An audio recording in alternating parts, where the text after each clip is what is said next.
How you doing, guys? Welcome back to Coffee and Juice. If it's your first time tuning in, I'm someone who lives here in Thailand as well as the United States. I kind of do a half and half. So I procured a Thai Elite visa. So what I want to do is I want to tell you my initial impressions about this particular visa. So what happened is I just came back from Thai immigration, which prompted me to create this kind of content. Now, remember, this is not anything to dissuade you or persuade you from getting this particular visa. But here are my initial thoughts.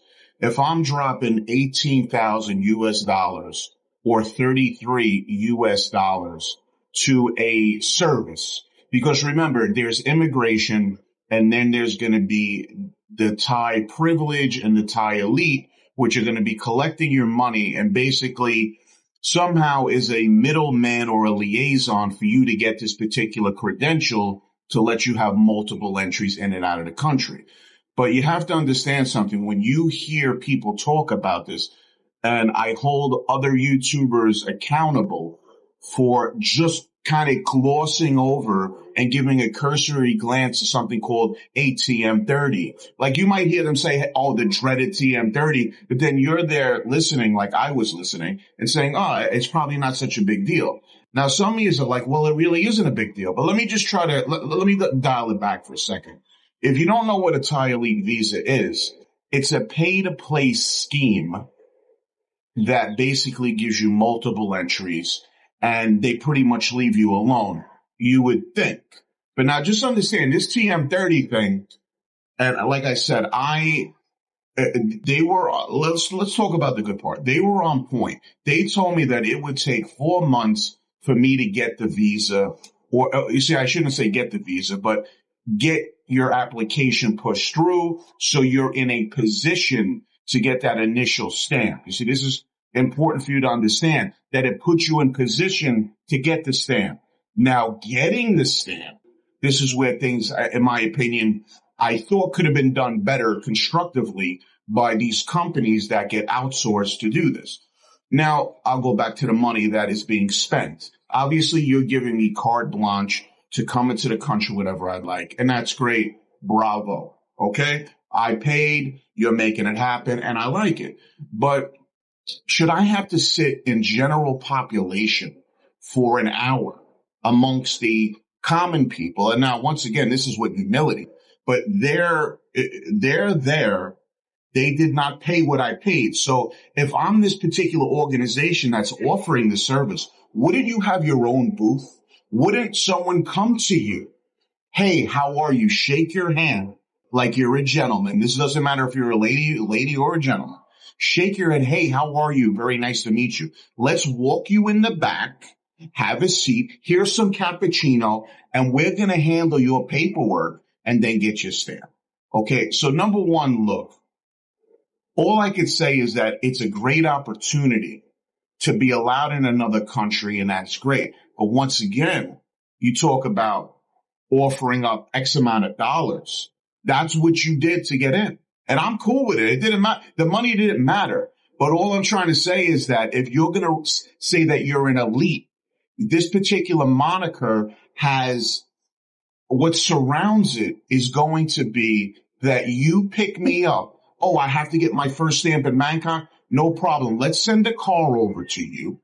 We're going to drive you there. You have to take a picture. You're not amongst everyone else. You're once again in an office. If we had to draw out the landscape on what could have been done better, that's what an elite, the word elite is supposed to mean. Now, just imagine you spent $35,000 for something like a 20 plus visa, which is along the same guidelines. Me personally, I have a 5 and then I can flow into a retirement visa. No problem. Okay. But once again, I'm a little younger and I wasn't able to do that. So all I'm saying is that the initial administrative process was very, very easy. Whatever they tell you it's going to be, it was. They said, listen, it's going to take a little bit longer due to the influx of applications, and they were spot on with their communication. I thought that was great. But there was, once again, I thought handling the client could have been done better. I felt very ordinary personally. I mean, it got done within an hour.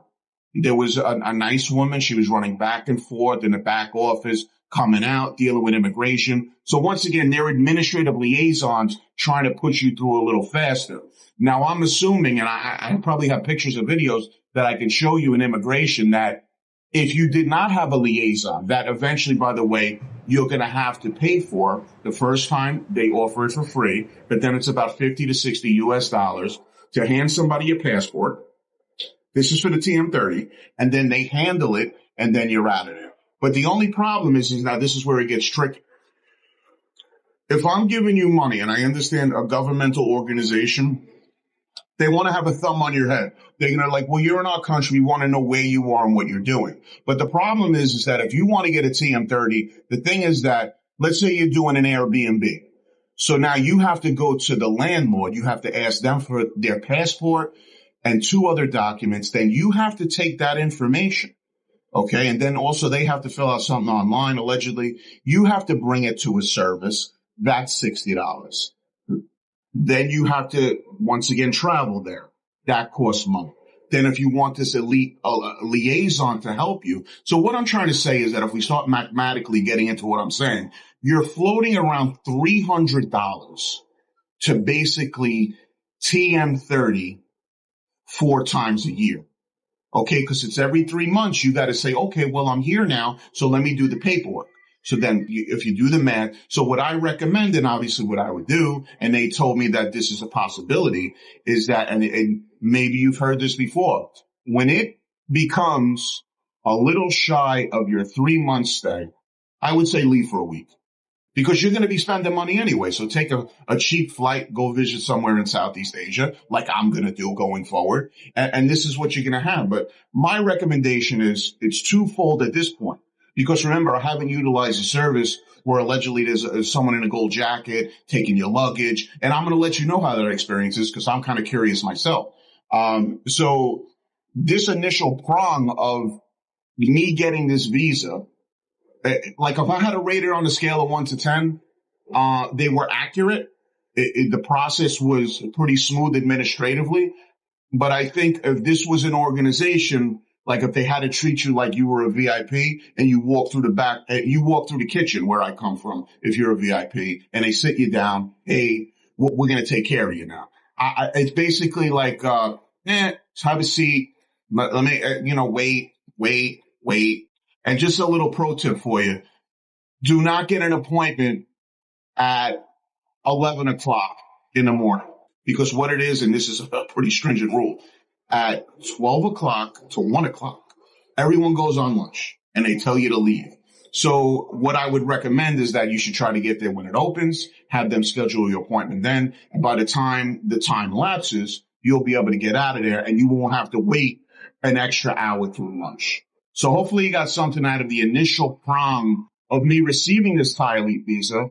And if you could, consider subscribing to the channel. I handle a lot of vectors of travel, and there's some other things in there that might interest you as well. So coffee and juice, have a great day, and hopefully you got something out of the information, and we'll talk soon. Thanks.